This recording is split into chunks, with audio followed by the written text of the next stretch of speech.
இலங்கையில் சீன அரசாங்கத்தினுடைய செல்வாக்கு அதிகரித்து காணப்பட்டாலும் வடக்கு கிழக்கு பகுதிகளிலே இந்திய அரசாங்கத்தினுடைய செல்வாக்கே அதிகம் காணப்பட்டது. தெற்கில் இருக்கக்கூடிய ஆட்சியாளர்களோடு நல்லுறவை பேணி வந்த சீனா தெற்கில் பல இடங்களை தன்னுடைய வசமாகிக் கொண்டு, உதாரணமாக கொழும்பு துறைமுக நகரம், அதுபோல கொழும்பு துறைமுகம் ஆகியவை சீனாவினுடைய கட்டுப்பாட்டில் இருக்கின்றன. எனினும் வடக்கு கிழக்கு பகுதிகள், அதிலும் குறிப்பாக வடக்கு மாகாணத்தை பொறுத்தவரை சீனாவானது உள்நுழைய முடியாதவாறு இந்திய அரசாங்கத்தால் தடுக்கப்பட்டு வந்தது. சீனாவினுடைய முதலீடுகள் தடுத்து நிறுத்தப்பட்டன. அதுபோல சீனா இந்தியாவுக்கு அருகில் இருக்கக்கூடிய தீவுகள் மீது கண் வைத்திருந்தாலும் அந்த தீவுகளில் சீனாவினால் மேற்கொள்ளப்படவிருந்த திட்டங்களை இந்திய அரசு தடுத்து நிறுத்தியிருந்தது. எனினும் சீன அரசாங்கத்துக்கு சார்பான அனுரகுமார திசாநாயக்க தலைமையிலான அரசாங்கம் அமையப்பெற்றதை தொடர்ந்து இன்றைய தினம் வடக்கு மாகாணத்துக்கு, அதிலும் குறிப்பாக யாழ்ப்பாண மாவட்டத்திற்கு சீன தூதுவர் விஜயம் மேற்கொண்டு பல்வேறு இடங்களை பார்வையிட்டு இருக்கின்றார். குறிப்பாக வடக்கில் பல முதலீடுகள் மேற்கொள்ளப்படலாம் என்ற ஒரு எண்ணப்பாடு தோன்றுகின்றது. சீன அரசாங்கத்தினுடைய முதலீடுகள் வடக்கிலே அதிகரிக்கலாம்.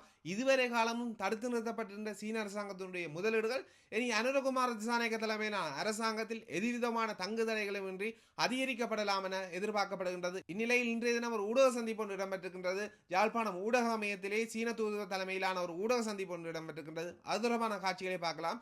யாழ்ப்பாணம் வருகிறதமை எனக்கு மகிழ்ச்சி அளிக்கின்றது. அதிலும் குறிப்பாக யாழ்ப்பாணம் ஊடக அமையத்துக்கு வருகிறதமை மகிழ்ச்சி அளிக்கின்றது. யாழ்ப்பாணம் ஊடக அமையம் ஊடகத்துறையில் எவ்வாறு செல்வாக்கு செலுத்துகின்றது என்பதை நான் அறிவேன். வடக்கு மாகாணத்தில் வாழும் சகோதர சகோதரிகளின் வாழ்வியல் தொடர்பில் அறிவதற்காகவே நான் யாழ்ப்பாணம் வந்துள்ளேன். இலங்கை வரலாற்றில் முதற் தடவையாக தெற்கை மையப்படுத்திய கட்சிக்கு யாழ்ப்பாணம் ஆதரவை வழங்கியுள்ளது. நான் இன்று பருத்தித்துறைக்கு சென்றிருந்தேன். பன்மைத்துவத்தில் ஒற்றுமை என அங்கு ஆங்கிலத்தில் எழுதப்பட்டிருந்தது. அந்த வாக்கியம் நாடாளுமன்ற தேர்தல் பெறுபேறுகளை பிரதிபலிக்கின்றது. இவை யாழ்ப்பாணம் மாற்றமடைந்து வருகின்றது என்பதை காட்டுகின்றது. அவ்வாறான சந்தர்ப்பத்தில் நான் விஜயம் செய்துள்ளமை அர்த்தமுள்ளதாக அமையும் என நினைக்கின்றேன். நான் முதற் தடவையாக வடக்கிற்கு வந்தது கோவிட்-19 காலகட்டத்தில். அப்பொழுது சீனா இலங்கை அரசுக்கு தேவையான சைனோபாம் தடுப்பூசிகளை வழங்கியது. அப்போது இலங்கை அரசிடம் வடக்கு கிழக்கு மக்களுக்கும் சைனோபாம் தடுப்பூசியை வழங்குமாறு கோரி நடைமுறைப்படுத்தினோம். தடுப்பூசிகள் போல் ஏனைய உதவிகளையும் செய்தோம். நீர் சுத்திகரிப்பு இயந்திரம், உலருணவு பொருட்களையும் வழங்கினோம். இந்த ஆண்டின் முதல் அரையாண்டு வரை 1.5 பில்லியன் பெறுமதியான உதவிகளை வடக்கு மாகாணத்தில் செய்துள்ளோம். இலங்கை சீனாவினுடைய நீண்டகால நண்பன் என்ற வகையில் இலங்கை அரசு எடுக்கும் அனைத்து முடிவுகளையும் நாம் மதிப்போம். இலங்கை அரசாங்கத்துடனான கடன் மறுசீரமைப்பு தொடர்பான ஒப்பந்தத்தை முதலில் செய்தது சீனாவே. அதிலிருந்தே நீங்கள் விளங்கிக் கொள்ளலாம் சீன அரசாங்கம் முன்னுதாரணமாக செயற்பட்டது என்பதை. இந்தியா இலங்கையின் மிக நெருக்கமான அயல் நாடாக இருக்கின்றது. அதனால் இந்திய இலங்கை அரசியல் உறவு பலப்படுவதையும் பொருளாதார ரீதியான உறவு பலப்படுவதையும் நாங்கள் விரும்புகின்றோம்.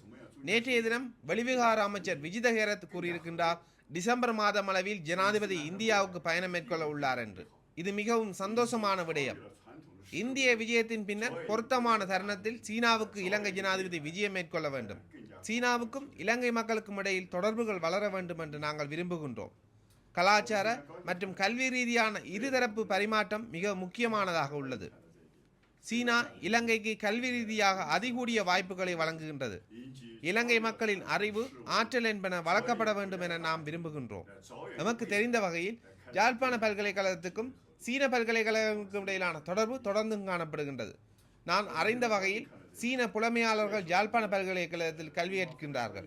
அதுபோல யாழ்ப்பாண பல்கலைக்கழகத்தைச் சேர்ந்தவர்களும் சீன பல்கலைக்கழகங்களில் கல்வியேற்றி வருகிறார்கள்.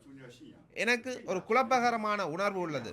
யாழ்ப்பாண பல்கலைக்கழகத்துக்கு சீன பல்கலைக்கழகத்துக்கு இடையிலான தொடர்புகளை ஏற்படுத்துகின்ற போது யாழ்ப்பாண பல்கலைக்கழகம் உரிய பதில்களை வழங்குவதில்லை. அவை எனக்கு குழப்பகரமான செய்திகளை சொல்வதாக உள்ளது. அண்மையில் நடந்த நாடாளுமன்ற தேர்தலில் தமிழ் சமூகம் சரியான முடிவை எடுத்துள்ளது. அண்மைய தேர்தலில் யாழ் மாவட்டத்தில் தேசிய மக்கள் சக்தி அதிகூடிய வாக்குகளை பெற்றிருப்பது தமிழ் மக்கள் பரந்த சிந்தனையோடு அரசியலை நோக்குகின்றார்கள் என நான் கருதுகின்றேன். இது இனங்களுக்கு இடையிலான ஒற்றுமையும் நல்லிணக்கமும் ஏற்பட்டு ஒரு ஒளிமயமான எதிர்காலம் நாட்டிற்கு ஏற்படுவதற்கான குறியீடாகவே நான் கருதுகின்றேன்.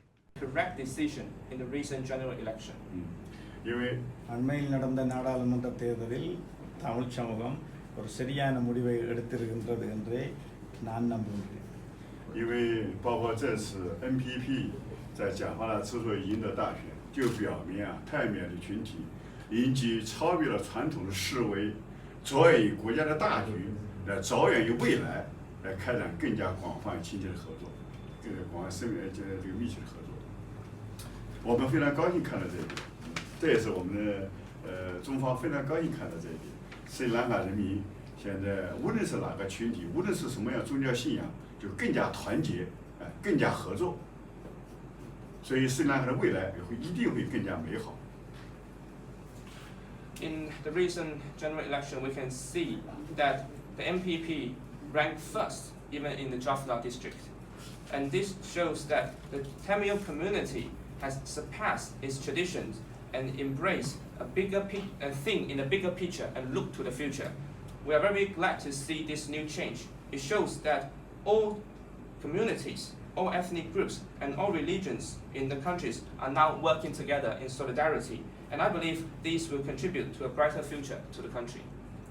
அண்மையில் நடந்த நாடாளுமன்ற தேர்தலில் யாழ்ப்பாண மாவட்டத்தில் கூட தேசிய மக்கள் சக்தி அதிகூடிய வாக்குகளை பெற்றிருப்பதானது தமிழ் மக்கள் ஒரு பரந்த சிந்தனையோடு விடயங்களை இப்பொழுது நோக்குவதற்கு ஆரம்பித்திருக்கிறார்கள் என்றே நான் நம்புகின்றேன்.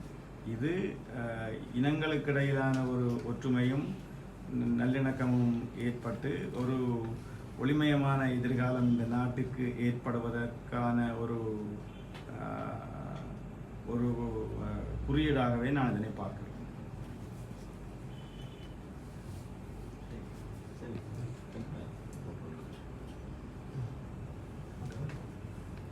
எதிர்வரும் நாட்களில் மாவீரர் தினம் அனுஷ்டிக்கப்பட இருக்கின்றது. மாவீரர் தினத்திலே பல்வேறு விதமான குழப்பங்கள் ஏற்படலாம் என அறியப்படுகின்றது. இந்நிலையில் மூத்த போராளி காக்கா அண்ணா அவர்கள் ஒரு ஊடக சந்திப்பு ஒன்றை நடாத்தி மாவீரர் தினத்தை குழப்ப வேண்டாம் என்ற ஒரு செய்தியையும் சொல்லியிருக்கின்றார். அது தொடர்பான ஊடக சந்திப்பையும் தற்போது பார்க்கலாம்.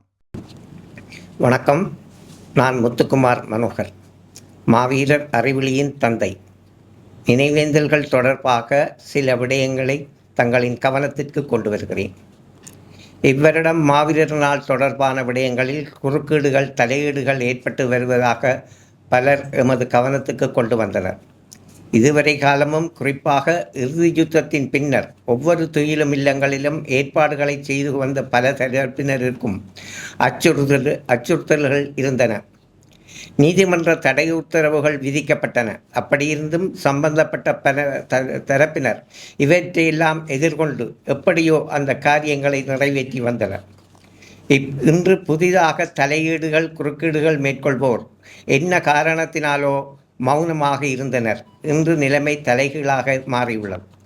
எனவே இறுதி யுத்தத்தின் பின்னர் எந்தெந்த தரப்பினர் நிகழ்வுகளை முன்னெடுத்தார்களோ அவர்களின் செயல்களில் குறுக்கிடாதீர்கள்.